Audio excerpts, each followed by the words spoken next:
According to Islam's most trusted sources, Muhammad, the prophet of Islam, had sex with a prepubescent 9-year-old girl. And we know that Aisha hadn't reached puberty because the Muslim sources talk about her playing with dolls in the presence of Muhammad. And according to Muslim scholars, girls were allowed to play with dolls only up until the age of puberty. Once they reached puberty, dolls were considered images and they were no longer allowed to play with them. We have all kinds of reasons for believing that Aisha had not reached puberty, according to the Muslim sources. But there are some hadiths that Muslims use in the West to show that Aisha had, in fact, reached puberty. And let's go ahead and take a look at an example. This is Sunan Abu Dawud, number 4933 or 4915, depending on which edition you're using. And let's go ahead and read something interesting here. So this is about Aisha being taken to the house of Muhammad to consummate the marriage with her. So Aisha narrated, "The Messenger of Allah married me when I was 7 or 6. When we came to Medina, some women came. According to Bishr's version, Ruman came to me when I was swinging. They took me, made me prepared, and decorated me. I was then brought to the Messenger of Allah, and he took up cohabitation with me when I was 9. She halted me at the door, and I burst into laughter." Abu Dawud said, "That is to say, I menstruated. And I was brought in a house, and there were some women of the Ansari in it." So here we have, according to Sunan Abu Dawud, that Aisha started menstruating right before she was taken to Muhammad to consummate the marriage. What great timing that would be. But here's the problem. I go to another translation of the exact same hadith. This is the Darussalam edition of Sunan Abu Dawud. And we read, it was narrated that Aisha said, "The Messenger of Allah married me when I was 7 or 6 years old. When we came to Al-Madinah, some women," Bishr said, Ruman, "came to me when I was on a swing and took me and prepared me and adorned me. Then I was brought to the Messenger of Allah, and he consummated the marriage with me when I was 9 years old. She made me stand at the door, and I started to breathe deeply. Then I was brought into a room where there were some of the Ansari." Hey, wait a minute. What happened to the part about Aisha starting to menstruate? It just says that she started to breathe deeply. Well, now I'm confused, everyone. It looked like we had good evidence that Aisha had reached puberty. She had started menstruating when she was taken to Muhammad to consummate the marriage. And there are Muslims around the world who use this hadith to show that Aisha had, in fact, reached puberty. But I look at a different translation of the exact same hadith, and it doesn't say one word about Aisha menstruating. So now I'm just confused. I don't know who to believe here. I don't speak Arabic, so I don't know which one is correct. I'm in a really, really sad spot right now. Oh, wait a minute. Fortunately, I'm here with my good friend Al-Fadi. David, man, this is an amazing studio you have, man. And the logo, by the way, looks familiar to me. Yeah, it's pretty cool studio I built for myself here. Now, correct me if I'm wrong, but you know Arabic, don't you? Well, the last I checked, yes. Well, this is some great timing because I was sitting here and I just had no idea what I was going to do. And then you're here. So this is great. So let me go ahead and ask you, since you're here. Now, you've got the Arabic in front of you, right? Yes, the Arabic that you're just looking at, and I'm trying to pull it here, and maybe they can show it to us right here on the screen as well for everyone else to be looking at it. But your concern is that the English is saying something that you're suspecting the Arabic is not, and that's the focus on puberty. Yeah, we're getting two different translations. One says she menstruated, the other doesn't say anything about menstruating. So I was hoping you could confirm what Muslims are telling us, that she had, in fact, reached the time of menstruation, and show us that in the Arabic. Unfortunately, David, your suspicion is correct, and there is no word here in Arabic that denotes the age of puberty or reaching puberty or even anything remotely close to that. Wow. Wow is the word, So, for sure. so we can say that either that's just a mistake, it's just an error. Someone messed up the translation, or someone's trying to be deliberately deceptive to make people think that Aisha had reached puberty. If it is one example, you can say, okay, maybe it's a mistake, but there is an effort here to be deceptive or to try to at least shed the light on something totally different than what the Arabic is saying, taking advantage of the fact that many people probably who will be watching this or reading it are non-Arab. Let's go ahead and look at a passage in Sahih al-Bukhari, and we're going to see something very similar happening, but this is another example that is used by Muslims to show that Aisha had reached puberty. And here it specifically says that she'd reached puberty. So lots of Muslims go to this passage, and I've seen lots of non-Muslims say, hey, wait a minute, the Hadith does claim that Aisha had reached puberty right here in Sahih al-Bukhari, number 476. So here we have narrated Aisha, the wife of the Prophet. I had seen my parents following Islam since I attained the age of puberty. So, since she reached the age of puberty, she's seen her parents following Islam. We have an idea of when her parents started following Islam. So Aisha must have reached puberty well before her marriage was consummated with Muhammad. And so some conclude that she must have therefore been much older. She must have been 16 or 18 or 21 by the time Muhammad consummated the marriage with her. So here, if it really says that she'd reached puberty, this will contradict some of the other hadiths that say she hadn't, but at least Muslims would have a good case for saying that she'd reached puberty if this is in fact what it says in the Arabic. So could you break down the Arabic where it clearly says right here that she had reached puberty?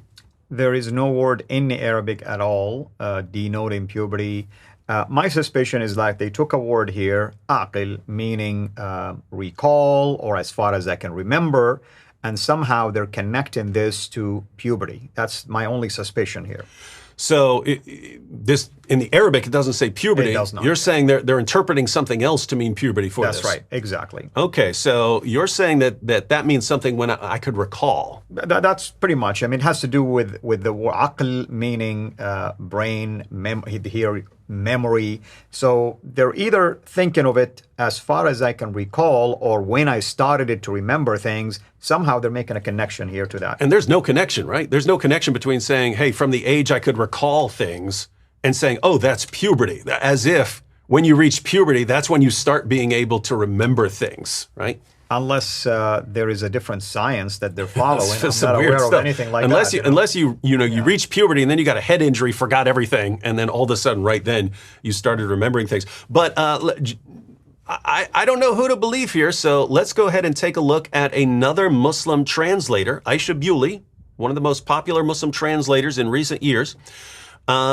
Let's go ahead and check out her translation of the exact same hadith and see if she agrees with you or if she agrees with those who say that it refers to Aisha reaching puberty. So this is the Aisha Bewley translation there, number 464. It is related that Aisha, the wife of the Prophet, may Allah bless him and grant him peace, said, I have no recollection of my parents doing anything but following the deen of Islam. So she agreed with you. It actually has something to do with remembering certain things. That's right. And Aisha is taking a unique look here. She's saying what Aisha, the other Aisha, the wife of Muhammad, is saying is that when it comes to religious practices, all I can remember is that my parents were always Muslims. So she's not saying Aisha did not remember things before that, but she's saying from a religious practice of her parents, all she can remember is that both of her parents were actually followers of Islam. So that's the angle. So now notice, Aisha's parents weren't always Muslims. Right. But she's saying as long as she can remember, they were Muslims. Correct. But this would mean that she was actually very young, right? Because it would mean she doesn't even remember when her parents were polytheists. She only remembers when they were Muslims. But the other translation we looked at suggests that she'd already reached puberty by the time her parents converted. And so completely different different versions of events. That's true. And keep in mind, when Muhammad even proposed to marry her, Abu Bakr has been following him for years. He was among the first to follow Muhammad. So this also shows that Aisha is not talking about the moment she married Muhammad. No, she's talking about for as long as she can remember, even before this incident of being proposed to him, that she can recall her parents worshiping idols or doing any of the Quraysh rituals or whatever the case might be. She can remember them just being followers of Islam. So she was actually young. She was too young to remember when her parents weren't Muslims. Now, so it's very interesting that the other translator would translate that as reaching puberty. When you're saying it doesn't mean that, Aisha Bewley's saying it doesn't mean that. But here's what I find most interesting. I'm going to go to another hadith in Sahih al-Bukhari where it seems to be giving the same beginning of the exact same story. And here they magically translate it accurately.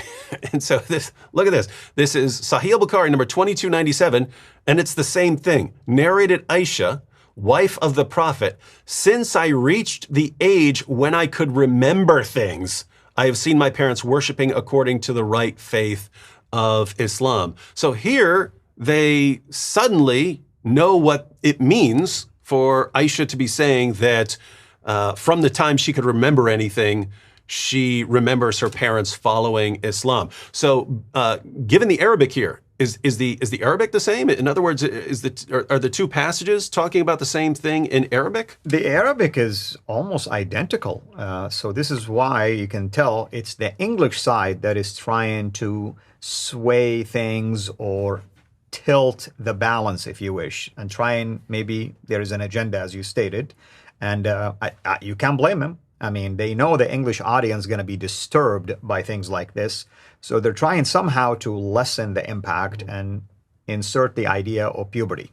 And so which is interesting because you can find multiple passages in Bukhari which specifically state that Aisha hadn't reached the age of puberty. They even include some commentary by Ibn Hajar al-Asqalani, considered by many to be the greatest hadith scholar of all time, specifically saying that Aisha had not reached puberty when she's taken to Muhammad's house to consummate the marriage. In number 5153 of Sahih al-Bukhari, they even include a reference to Surah 65, verse 4, which says that you can marry and divorce after having sex with a prepubescent girl, and they use that to illustrate Muhammad's relationship with Aisha. So it's just weird that right here in this one spot of Sahih al-Bukhari, they translate something as puberty when, as you're saying, there's no basis for that in the Arabic. Yeah, and my medical assessment of this is a case called TMRT, the miracle of retranslation. The miracle of retranslation, ladies and gentlemen. So notice what we can say here.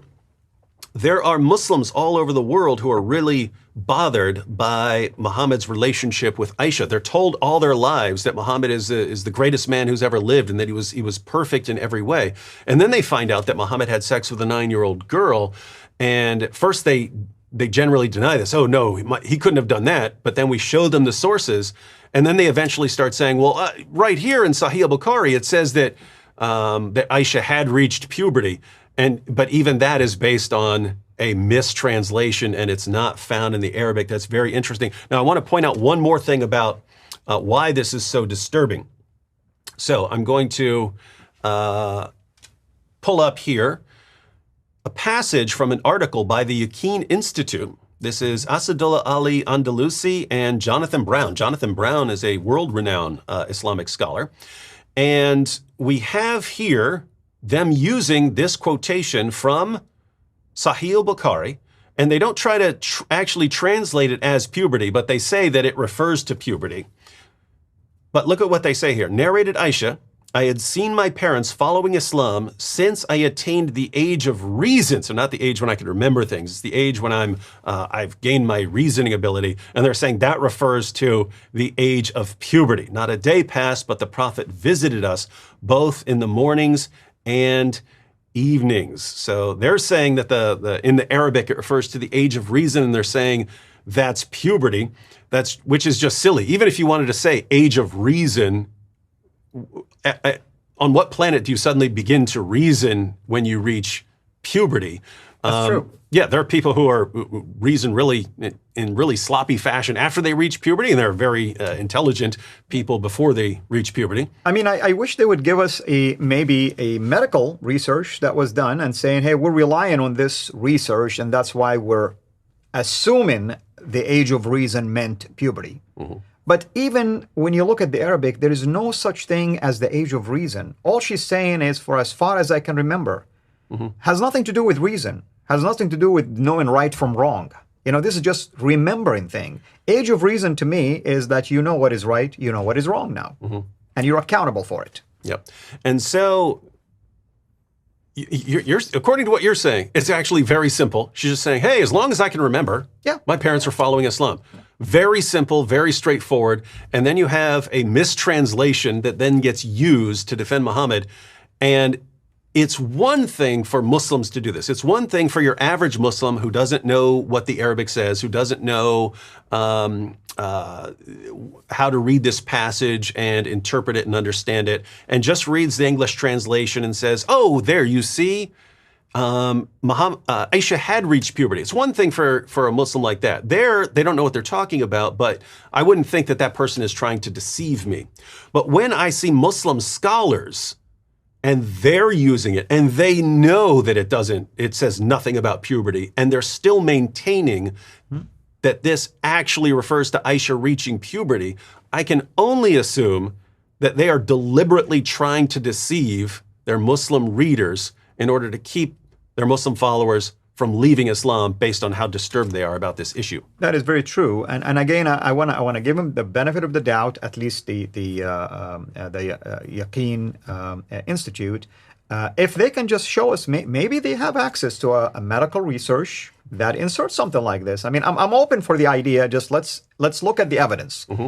But this is far-fetched, when you start making claims like this. So what we have is a simple hadith that makes a simple claim from Aisha, gets twisted and mistranslated, and then Muslims who are desperate to defend their prophet run around the world with a mistranslation, and then actual Muslim scholars use the mistranslation in order to mislead their followers into thinking that Muhammad was better than he actually was. Well, thanks, Al-Fadi, for helping me out, helping me with my confusion here, and showing people that all you Muslims and non-Muslims even who are using these passages to show that Aisha had reached puberty, you're either ignorant of what the Arabic says, or you are deliberately misleading and deceiving people. So think about that. And if you'd like more commentary